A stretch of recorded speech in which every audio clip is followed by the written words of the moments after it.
Bihira sa isang mayor ang mapuntahan ang kanyang nasasakupan sa loob lamang ng 10 araw sa nalolooban ng isang buwan, katulad ng ating pong isinagawa noong nakaraang Setyembre.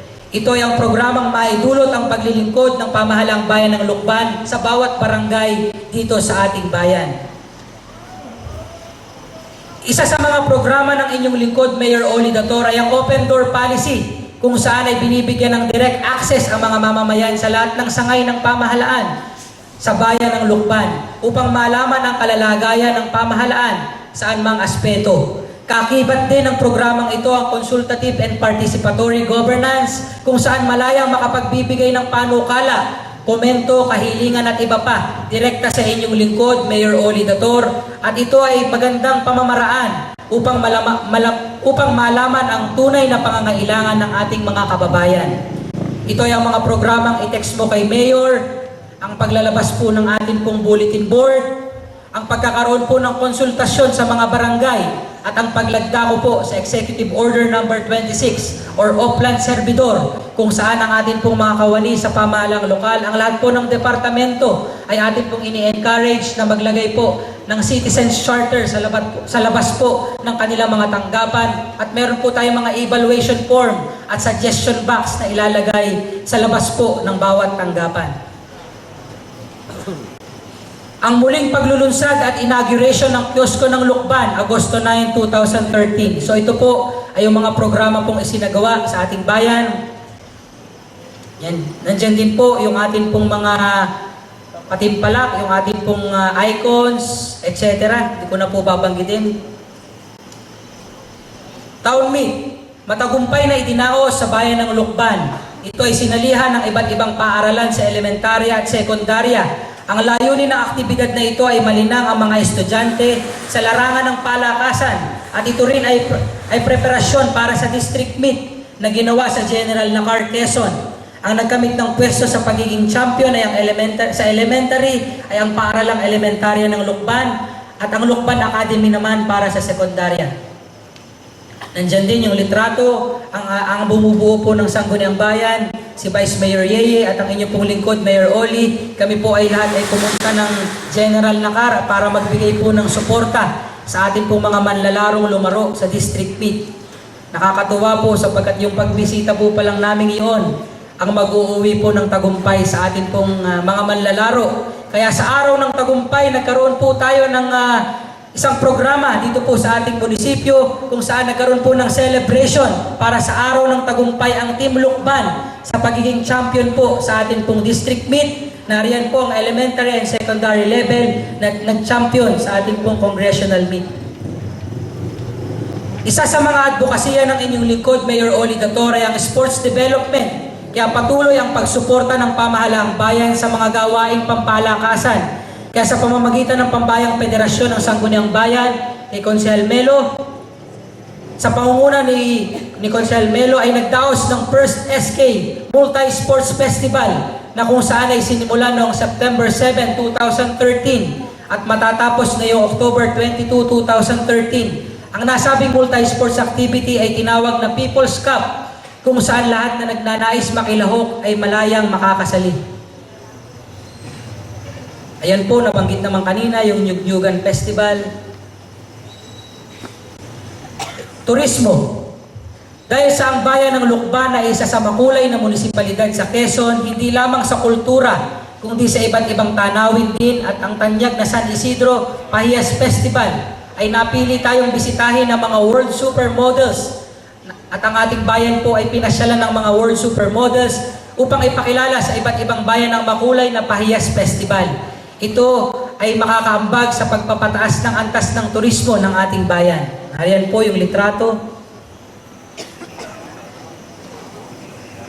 Bilang pagtanggap sa mga dumarating na mga bisitang estudyante at faculty mula sa UST o University of Santo Tomas, sila ay ipinasyal sa mga pamosong lugar tulad ng San Luis Obispo at Kamay ni Jesus sa ating bayan, at pinatikim din po natin ng mga pagkain likas sa atin katulad ng pansit habhab, longganisang Lucban, browas, uraro, at nasaksihan din po nila ang paglala ng buntal na isa sa mga industriya ng Lucban na tila naglalaho na, at hangad ng inyong lingkod na ito po ay maibalik Kaya labis nilang ikinatuwa ang mainit na pagbati sa kanilang pagdating mula sa ating bayan.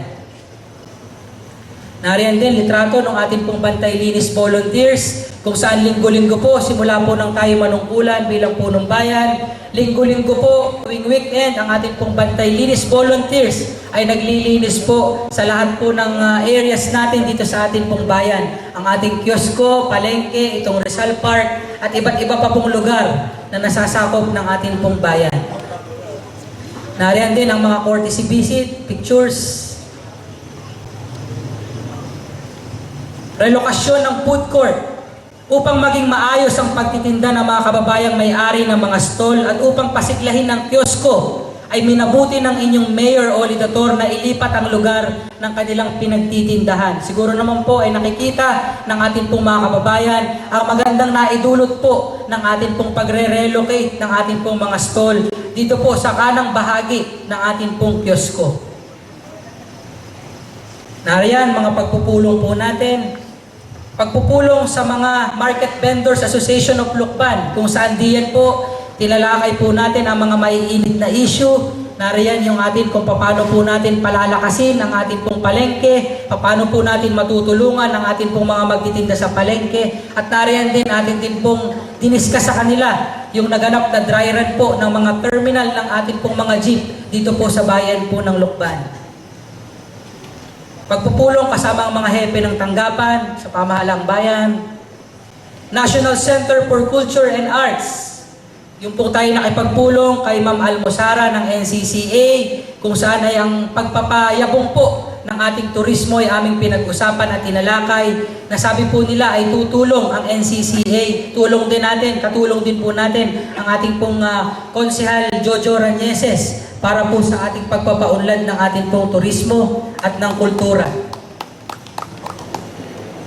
Nariyan din yung pagpupulong po ng mga bagong halal na opisyal, ang ELA formulation na ginawa po natin sa Tagaytay, pagpaplano po natin para po sa ating pong 3 taong panunungkulan. Nariyan din po ang Mayor's League meeting, kung saan ang inyo pong lingkod, Mayor Oli, ay na-appoint pong PRO ng Mayor's League ng Quezon dito po sa ating pong lalawigan.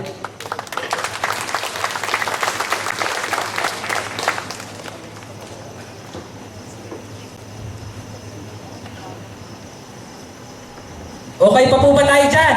Okay po. Baka po antong na kayo.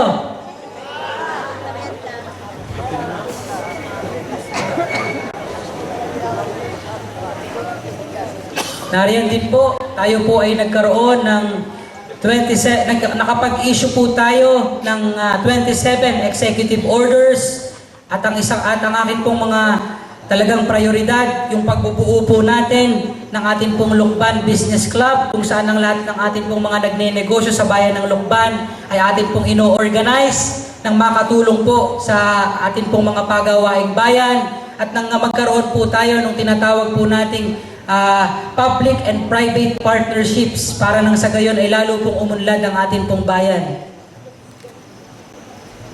Nariyan din yung creation po natin ng Lucban Municipal Advisors Council, kung saan tayo po'y pumili at humirang ng ating pong mga kababayan na makakatulong po sa ating pong pagpaplano at pagtatalakayan kung ano po ang mga kinakailangan pong aksyonan dito po sa bayan po ng Lucban. Nariyan din, meron po tayong 35 memorandum circulars na na-issue. Mga proyektong isinasagawa sa bayan ng Lucban sa pagtutulungan ni Mayor Oli Dator at Congressman Mark Enverga.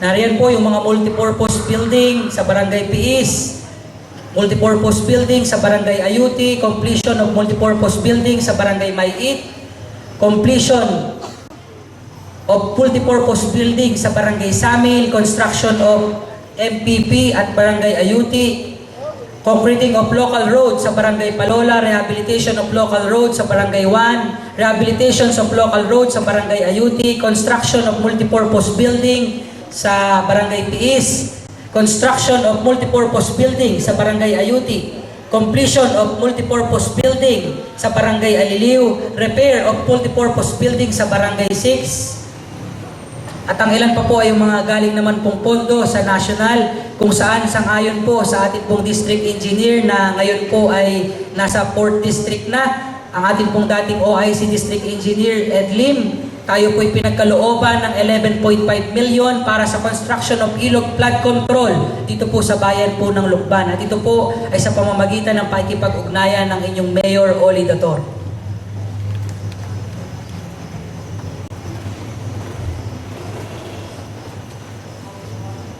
Nais ko rin idagdag at kanina hindi ko po nabanggit, siguro napapansin ng ating mga kababayan na ito pong bahagi na nasasakop na kalye ng ating pong pamahalang bayan, bahagi ng Rizal Avenue ay nadadaanan na po. So ito po, simula nang tayo maglingkuran, first day of office ay ating pong binakante na ang parte po na ito ng ating pong Rizal Avenue at malayang nadadaanan ng ating pong mga kababayan.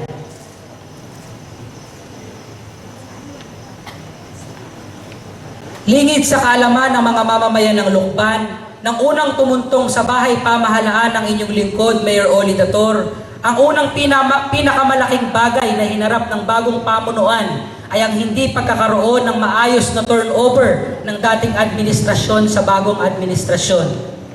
Ang kahalagahan ng pagkakaroon ng maayos na turnover na magsasabi ng mga talaan ng mga kagamitan, sasakyan, mahahalagang papeles, lalo na ang mga transaksyon at mga pinasok na kasunduan ng pamahalaan at higit sa lahat ay ang estado ng pananalapi ay isang aspeto na kailangan maisagawa upang maging maliwanag ang mga bagay na nabanggit kaugnay ng maayos na pagsasali ng kapangyarihan mula sa papaalis na opisyal sa sasalinan niyang kasunod.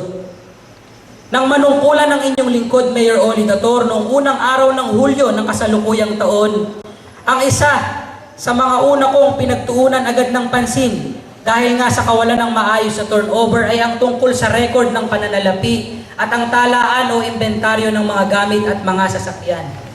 Sa mga isinagawang ocular na inspeksyon ng Municipal Administrator na si Ginang Lincel D. Macandili, natuklasan niya ang ilan sa mga sasakyang panggobyerno na nakatambak sa dump site sa Kalyaat kasama ang mga basura. Ang mga sasakyang ito ay ang mga sumusunod: ang ambulansyang kaloob ng PCSO sa ilalim ng pamamahala ni Chairman Manoling Morato noong 1995 at huling ginamit o nagamit noong 2008. Ambulansya mula sa PCSO sa pamamagitan ni Congressman Rafi Nantes at huling ginamit o nagamit noong 2008. Truck ng basura na natanggap noong 1995. Makalipas suriin, nakita na may mga damo ng tumubo sa ilalim ng mga sasakyan at patunay na ang mga ito ay hindi ginalaw, pinatakbo o ginamit sa loob ng matagal na panahon. Bukod pa dito ay natuklasan din na walang pakundangang pinarte-parte ang mga bahagi nito, kung saan napapunta at humantong ang mga parte ng nasabing sasakyan at ang dahilan kung bakit itinambak na lamang ang mga nasabing sasakyan sa tambakan ng ating basura ay tanging ang nakalipas na administrasyon lamang ang nakakaalam. At kung ang mga ito man ay may mga sapat na kadahilanan kung bakit gano'n na lamang ang sinapit na mga nabanggit na sasakyan, ay ito ay hindi ipinagkaalam sa atin sapagkat hindi nga po nagbigay ng panahon ng dating punong bayan para sa maayos na turnover. Kapabayaan, kawalang pakundangan o sadyang walang pagpapahalaga. Taong bayan, kayo na po ang humusga.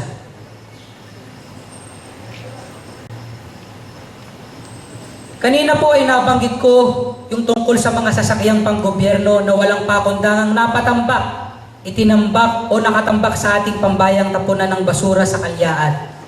Ngunit bukod po sa mga bagay na ito ay may mga kagamitan at sasakyan pa rin tayo na hinahanap dahil ayon po sa tala ng assets ng ating pamahalaan ay mayroon tayong backhoe at generator bagamat ang mga ito ay hindi matagpuan. Ayon sa ulat, ang backhoe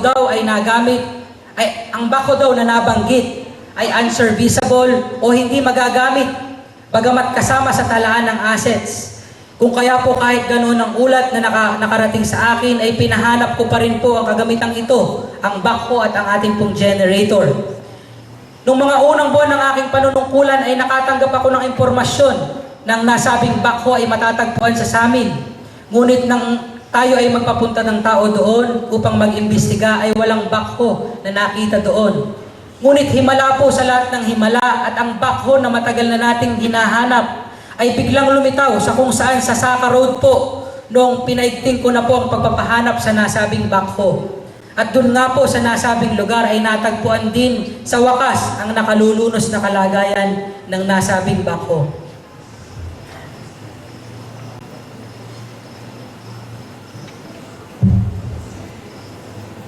Ariyan po yung mga litrato ng ating pong backhoe.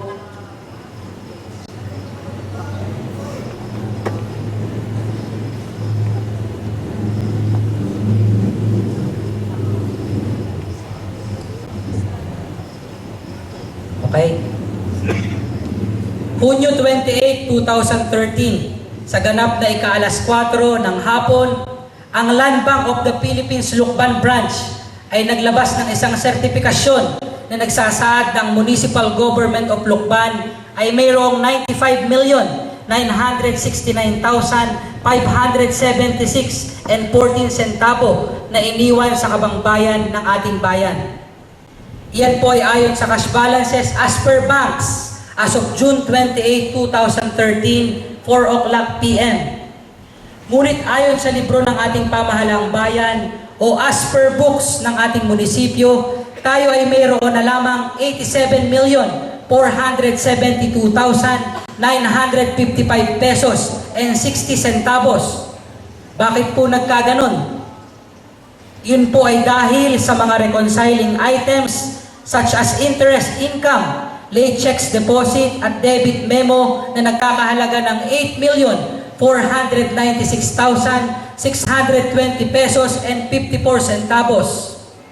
Kaya po maliwanag na ang beginning balance as per books as of June 2013 ay 87,472,955 pesos and 60 centavos na lamang.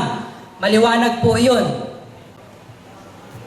Ngunit sa nasabing 87,472,955 pesos and 60 centavo ay babawasin pa ang SEF o Special Educational Fund na sadyang nakalaan para sa edukasyon at sadyang nakalaan na gastusin para sa mga paaralang nasasakupan ng ating bayan.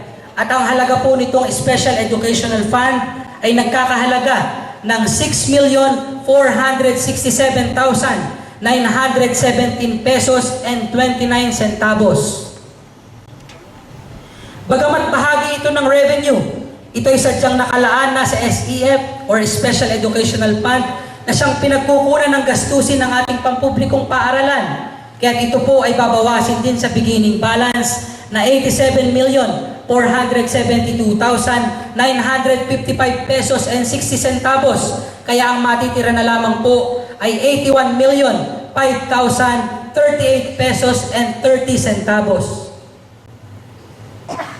Mula sa 81,005,038 pesos and 30 centavo na natira, babawasin din po diyan ang para sa trust fund as per books na nagkakahalaga ng 37,719,782 pesos and 8 centavos sapagkat ang mahigit na 37 million na nabanggit ay savings na nakalaan na sa mga proyektong mula sa iba't ibang nasyonal na ahensya at mga sangay ng gobyerno para sa ating bayan.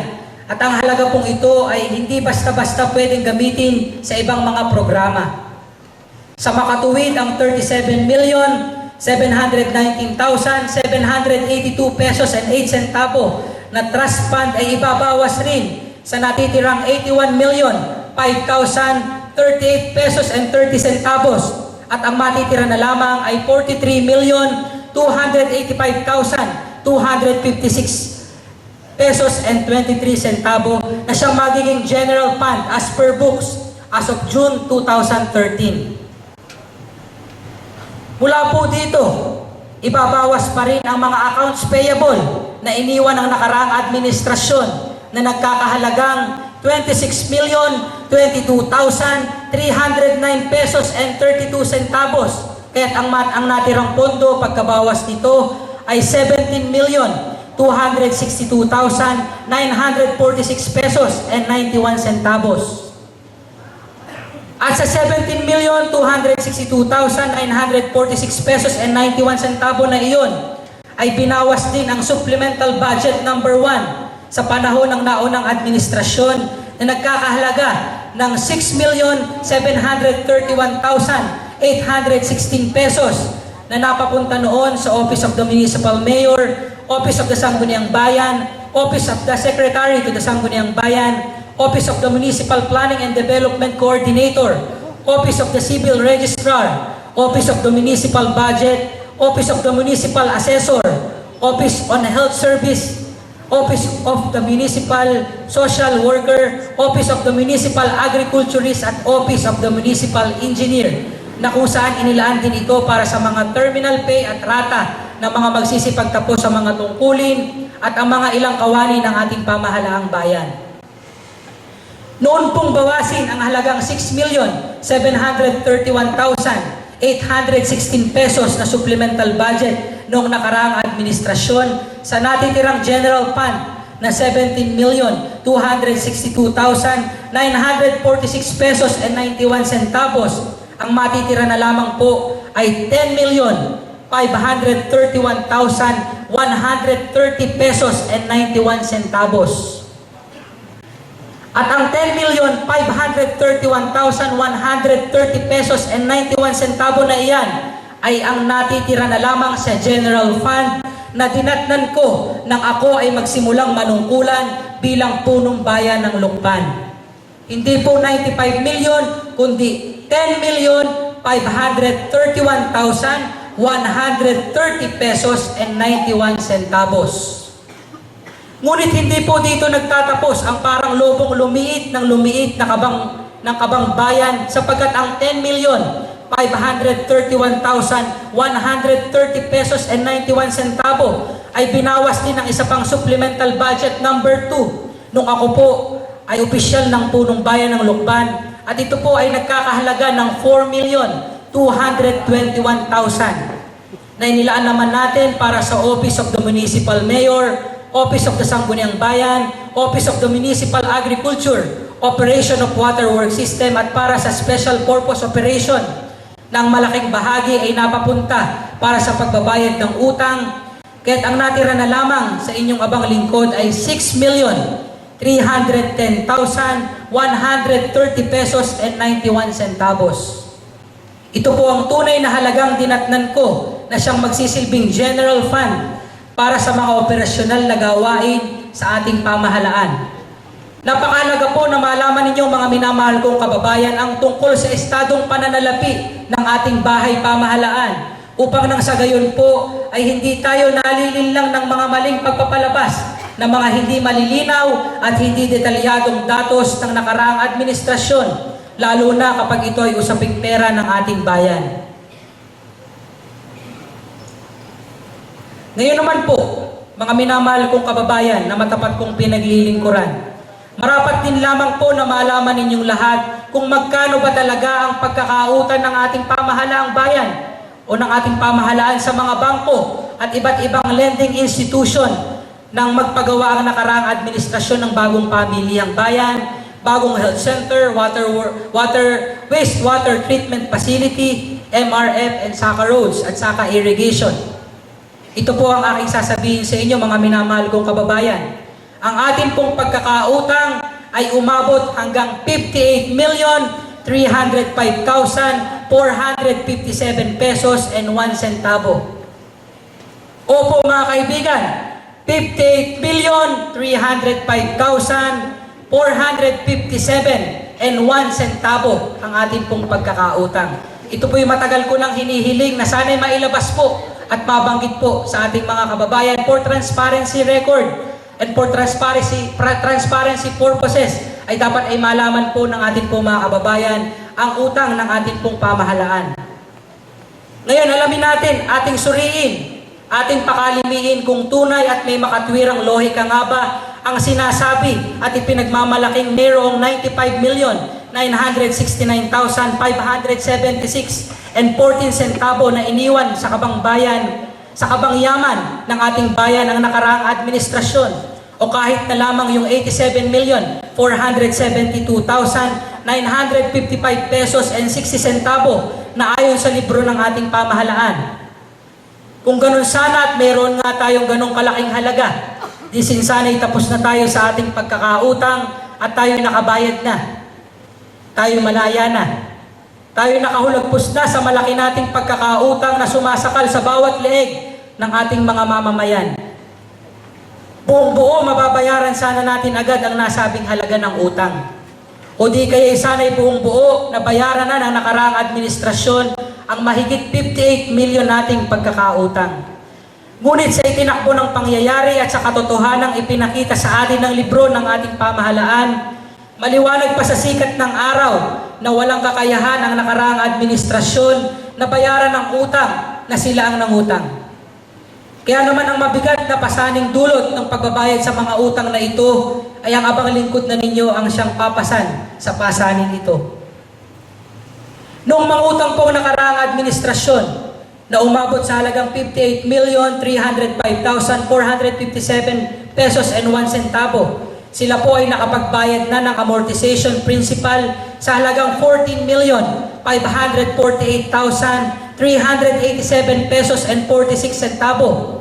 Kaya ang matitira na lamang po sa utang na mahigit 58 million ay pumapatak na lamang sa 43,757,069 pesos and 55 centavos. Hindi biro pa rin po ang halagang iniwan at ipinamanang utang sa atin ng nakaraang administrasyon. Base po sa Summary of Loans Payable as of June 30, 2013. Paki-flash nga po yung ating loan.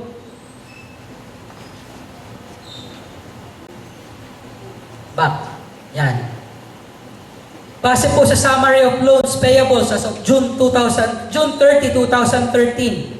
Ang utang pong nabanggit ay dapat bayaran tuwing amortization due date sa halagang 9,613,092 pesos and 49 centavo na siyang suma total ng principal na dapat bayaran sa halagang 4,578,498 pesos and 12 centavo at interest na 5,034,594 pesos and 37 centavos. Muli po ating alamin, ating suriin o ating pakalimiin kung may sapat na kakayahan nga ba ang nakaraang administrasyon na bayaran ang nasabing 9,613,092 pesos and 49 centavo bilang hulog sa ating pagkakautang at nang sa gayon ay lumiit ito.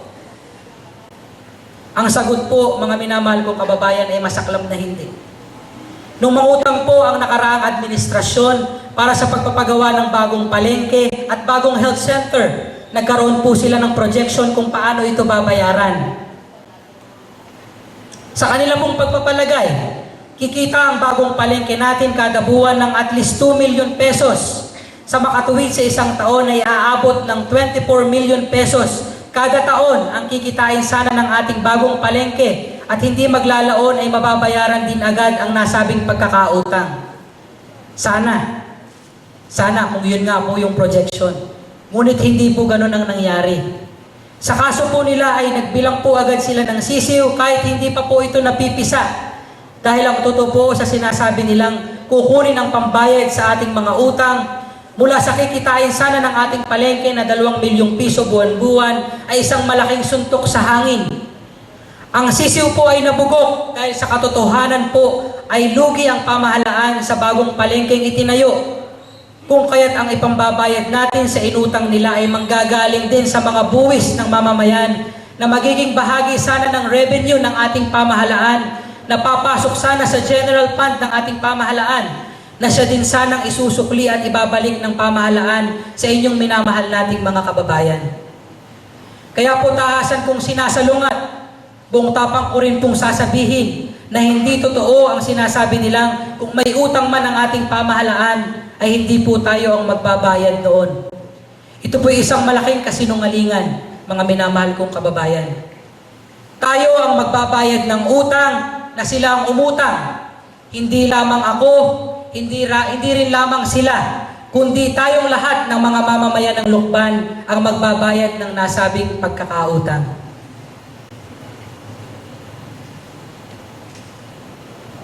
Isa pa sa mga natuklasan ng inyong lingkod, Mayor Oli Dator, mula nang ako'y manungkulan bilang punong bayan, ay ang tungkol po sa hindi pagsusulit ng nakaraang administrasyon ng ating mga binayarang buwis mula noong Nobyembre at Disyembre 2012 at mula Enero hanggang Hunyo ng kasalukuyang taon na direktang nakaapekto sa ating performance dahilan sa hindi nila pagre-remit ng provincial share ng real property taxes.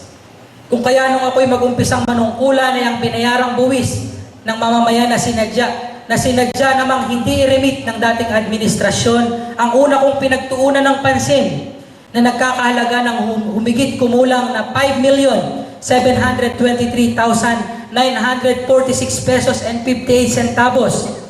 Bukod pa sa iniwang bayarin din sa kuryente na umabot sa halos 726,576 pesos and 3 centavo o higit pa. Kalabisang sabihin na sa tuwi-tuwi na ay maraming umakyat sa ating bahay pamahalaan na mga maniningil sa mga pagkakautang ng nakaraang administrasyon mula sa mga nangungunang establishmento dito sa ating bayan na bawat isa ay hindi bababa sa 100,000 ang obligasyong utang ng nakaraang administrasyon bukod pa sa utang ng gasolina na umabot sa halos 1,000,000 piso o higit pa. Ito po ang ilan sa mga inabutan ng inyong lingkod simula ng akin pong panunungkulan.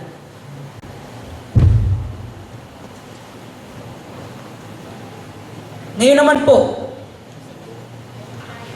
sa masusing pag-aaral po ng inyong lingkod, natuklasan ko po sa tulong ng mga kasulatang ulat ng ating hepe na nakarating po sa aking tanggapan, ang mga nasabing ulat na hindi lamang po sa aspetong pananalapi, tayo nagkaroon ng walang kaliwanagan at sa kung papaanong paraan po nila ito pinanghawakan o ginamit at ginastos. Mula po sa tanggapan ni OIC District Engineer Edgardo K. Lim, natuklasan ko po na sa construction and improvement ng iba't ibang farm-to-market roads na isinagawa nitong bago mag-eleksyon nakaraang Marso ay may mga ilang bagay silang nilabag sa mga kasunduang nakapaloob sa Memorandum of Agreement para sa mga proyektong ito. Una na po ay ang pagsasagawa nito habang may election ban sapagkat sa petsang naaprubahan ang mga contract agreement ay maliwanag na makikita sa liham ni Engineer Lim na ito'y binigyang bisa noong ika-23 ng Marso taong kasalukuyan kung saan maliwanag pa sa sikat ng araw na ang petsang nabanggit ay nakapaloob sa mga petsang nasasakupan ng election ban. Ikalawa, bukod sa anomalya sa election ban, ang nasabing proyekto din na sana'y dapat isinagawa bilang by administration only ay ginawa at minanipulang maging by straight contract sa kung anong kadahilanan po at ito'y ipinasok sa pangungontrata sa halip na pang-administrasyon ay ang nakaraang administrasyon din lamang po ang makapagsasabi. Sapagkat sa pagsasagawa po nila ng by contract sa proyekto pong ito ay tahasang nilabag po nila ang Section 2.1, Article 2 kung saan ang pagsasagawa dapat ng mga proyektong ito ay pang-administration lamang at hindi sa pangungontrata. Kung kaya't ang nakaraang administrasyon ay hindi nagsumite ng Program of Works, Plans, Specification, and Time Duration para ito'y maaprobahan ng OIC District Engineer. Kung bakit nila ito ginawa at kung bakit nila nilagpasan ang First Engineering District ng DPWH ay sila din lamang po ang makakasagot. At ang huli at pangatlong nilabag nila sa pagsasagawa ng mga proyektong ito ay sa halip na 10 ang isagawang farm-to-market road na siyang nakasaad sa unang Memorandum of Agreement ay bakit agad-agad nilang isinagawa ang karagdagang 10 pang farm-to-market barangay road kung saan ito naman ay nakapaloob sa pangalawang Memorandum of Agreement at hindi sa nauna. Kung bakit nila ito ginawa at minadali sa panahon na nalalapit ang eleksyon ay tanging sila lamang ang makakasagot. Kaya nito pong nakaraang ika-24 ng Setyembre 2013 ay lumiham po ang inyong lingkod, Mayor Oli Dator, kay kagalang-galang Ronaldo Singson na siyang kalihim ng Department of Public Works and Highways upang may parating ang nasabing paglabag ng nakaraang administrasyon. Bukod dito at higit na mahalaga, noon pong nakaraang Biyernes, October 4, taong kasalukuyan, ang inyong lingkod, Mayor Oli Dator, ay nagsampa ng kaso laban sa dating punong bayan sa tanggapan ng Ombudsman sa kasong paglabag sa Republic Act Number 3019 o na mas kilala natin bilang Anti-Graft and Corrupt Practices Act. Ginawa ko po ito sapagkat sa nilahad ko po sa liham kay kagalang-galang Ronaldo Singson na tayo'y matulungang bawiin sa dating punong bayan ang 5 milyong pisong tinanggap niya nung siya'y punong bayan pa. At ang nalalabing 5 milyong piso ay maibigay na po sa atin sa pamahalaang bayan upang nang sa gayon ay maisagawa ang anumang mga kakulangan o depekto na maaaring mayroon sa mga isinagawang 20 farm to market barangay roads dito sa ating minamahal na bayan. Sapagkat naniniwala po ako na upang ang kasamaan ay magtagumpay, ay kinakailangan lamang na ang mga tao ay magsawalang kibo at walang gawin. At ito'y isang bagay na hindi ko po mapapahintulutan bilang ama ng ating bayan. Kaya mga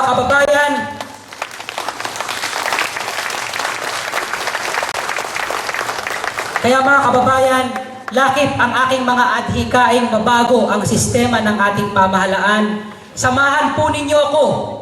Magtulong-tulong po tayo. Maglilingkod po kami ng tapat. Asahan po ninyo. Alam ko po na kinakailangan natin parating isa-isip ay ang mga bagay na makakabuti sa ating mga kababayan. Kaya't mula po sa kababaan ng aking loob, mga kababayan, isinusulit ko po sa inyo ang mga nagawa ko sa unang 100 araw ng aming paglilingkod dito sa ating bayan ng Lucban. Sama-sama po tayong kamtin ang pagbabago at pag-asa ang inyong pong punong bayan. Mayor Oli Dator, magandang umaga po at maraming salamat sa ating pong mga kababayan dito po sa bayan po ng Lucban. Ang ating pong minamahal at pinananggalang punong bayan Celso Olivier T. Dator sa kanyang unang 100 serbisyo para sa ating bayan ng Lucban. Sa ating pong mga kababayan, isang magandang umaga po at maraming salamat. At magkasama-sama po muli tayo sa susunod na taon para sa unang taon ng serbisyo publiko ng ating bagong administrasyon. Muli po, maraming salamat ating team. Maraming salamat po sa ating po mga hepe ng bawat departamento, sa ating pong mga konsehales, sa ating pong halipunong bayan, at sa ating punong bayan, Celso Olivier T. Dator. Maraming salamat po at mabuhay po ang bayan ng Lucban!